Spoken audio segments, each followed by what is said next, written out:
खबर बरेली से है, जहां इस दौरे पर पहुंचे उत्तर प्रदेश सरकार के सहकारिता विभाग के राज्य मंत्री स्वतंत्र प्रभार और बरेली प्रभारी मंत्री जेपीएस राठौर ने प्रेस वार्ता के दौरान केंद्र और प्रदेश सरकार की उपलब्धियों को गिनाया। इस दौरान उन्होंने बरेली के विकास कार्यों, आयुष्मान योजना, शिक्षा, रोजगार, महंगाई, उद्योगों और विभिन्न राजनीतिक मुद्दों पर अपनी बात रखी। प्रेस वार्ता में मंत्री जेपीएस राठौर ने कहा कि महंगाई पूरी तरह नियंत्रण में है। उन्होंने कहा कि समय के साथ कुछ चीजों के दाम बढ़ते हैं, लेकिन विकास की रफ्तार उससे कहीं अधिक तेज है। उन्होंने दावा किया कि केंद्र और प्रदेश सरकार लगातार जनता के हित में काम कर रही है। बरेली के विकास कार्यों का जिक्र करते हुए प्रभारी मंत्री ने कहा कि जनपद लगातार सीएम डैशबोर्ड और आईजीआरएस जैसी व्यवस्थाओं में बेहतर प्रदर्शन कर रहा है। नाथ कॉरिडोर परियोजना के माध्यम से शहर की भव्यता बढ़ाई गई है। वहीं प्राचीन और पौराणिक महत्व वाली लीलौर झील को पर्यटन स्थल के रूप में विकसित किया जा रहा है। उन्होंने बताया कि 70 करोड़ रुपए से अधिक की लागत से बने अटल आवासीय विद्यालय में गरीब परिवारों के बच्चों को निःशुल्क शिक्षा, भोजन और आवास की सुविधा दी जा रही है, ताकि वे अपने सपनों को साकार कर सकें। शिक्षा के क्षेत्र में बरेली की उपलब्धियों का उल्लेख करते हुए मंत्री ने कहा कि सीबीएसई इंटरमीडिएट परीक्षा में मानवी पटेल ने 99.66% अंक प्राप्त कर प्रदेश में नया कीर्तिमान स्थापित किया है। वहीं आईसीएसई हाईस्कूल परीक्षा में प्रांजना पाराशर ने 99.60% अंक हासिल कर जिले का नाम रोशन किया है। उन्होंने दोनों छात्राओं और उनके अभिभावकों और शिक्षकों को शुभकामनाएं भी दी। स्वास्थ्य सेवाओं को लेकर मंत्री ने बताया कि आयुष्मान भारत योजना के तहत बरेली में करीब 12 लाख आयुष्मान कार्ड बनाए गए हैं और 5 लाख रुपए तक का मुफ्त इलाज उपलब्ध कराया जा रहा है। उन्होंने दावा किया कि आयुष्मान योजना के माध्यम से सबसे अधिक उपचार कराने वाले जिलों में बरेली प्रदेश में प्रथम स्थान पर है। हालांकि प्रेस वार्ता के दौरान पत्रकारों ने आयुष्मान कार्ड होने के बावजूद कुछ अस्पतालों द्वारा मरीजों से पैसे वसूलने के आरोपों का भी मुद्दा उठाया। इस पर मंत्री ने कहा कि यदि ऐसी कोई शिकायत सामने आती है तो संबंधित अस्पताल के खिलाफ कड़ी कार्रवाई की जाएगी और किसी को भी बख्शा नहीं जाएगा। रोजगार और औद्योगिक विकास के संबंध में मंत्री ने बताया कि बरेली क्षेत्र में 133 एकड़ भूमि पर मेगा फूड पार्क विकसित किया जा रहा है। इसके अलावा नवाबगंज में 114 एकड़ क्षेत्र में सरदार वल्लभ भाई पटेल एम्प्लॉय जोन स्थापित करने का प्रस्ताव भी विचाराधीन है। एम्स को लेकर मंत्री जेपीएस राठौर ने बड़ा बयान दिया। उन्होंने कहा कि सरकार स्तर पर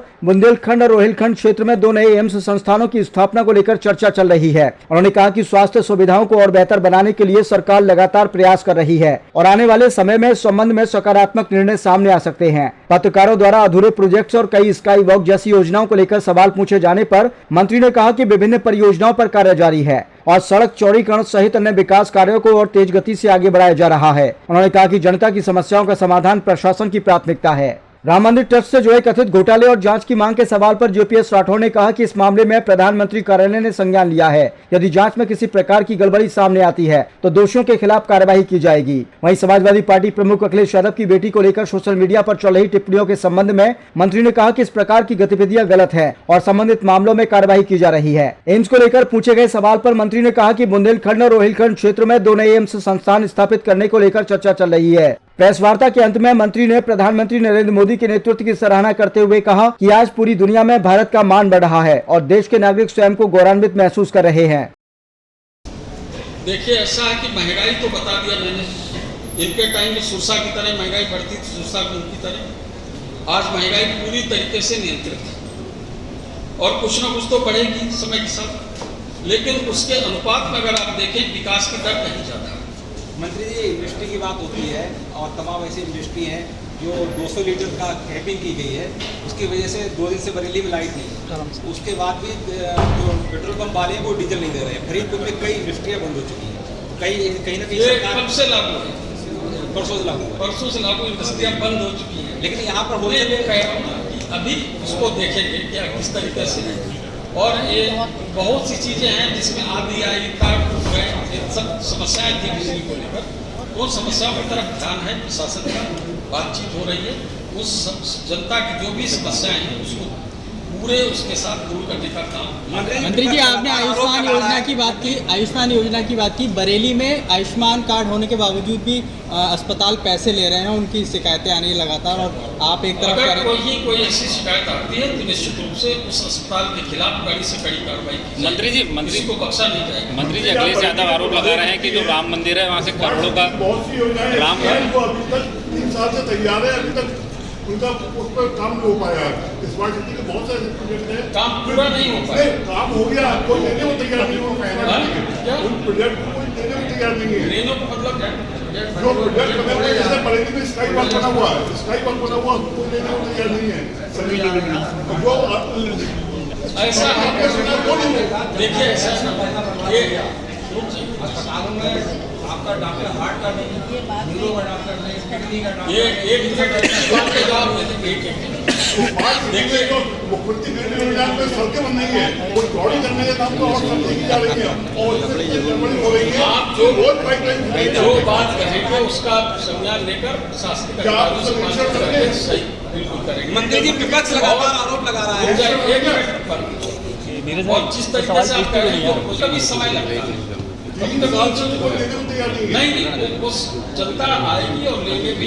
प्रोजेक्ट बहुत सोच समझ के बनाएंगे। मंत्री जी सड़कें चौड़ी हो गया, ठीक है। नहीं सड़कें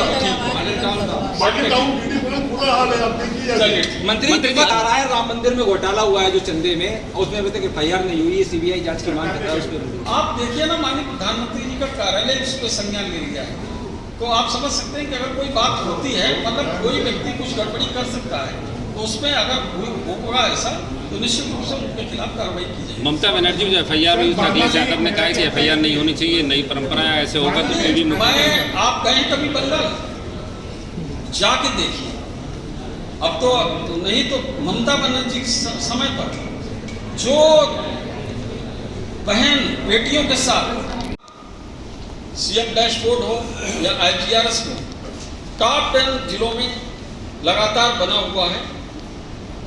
नॉर्थ कॉरिडोर के माध्यम से हमने महानगर की भव्यता को और बढ़ाने का काम किया है। वहीं एक लीलौर झील के माध्यम से एक प्राचीन पौराणिक स्थल को पर्यटन स्थल के रूप में विकसित करने का काम किया गया। अटल आवासीय विद्यालय जो कि 70 करोड़ से ज़्यादा की लागत बना है, जहाँ पर गरीबों के बच्चे निःशुल्क पढ़ते हैं, वहाँ उनको भोजन मिलता है, रहने की व्यवस्था की गई है और वो अपना सपना पूरा कर सके, इसकी व्यवस्था माननीय मुख्यमंत्री जी के द्वारा की गई है।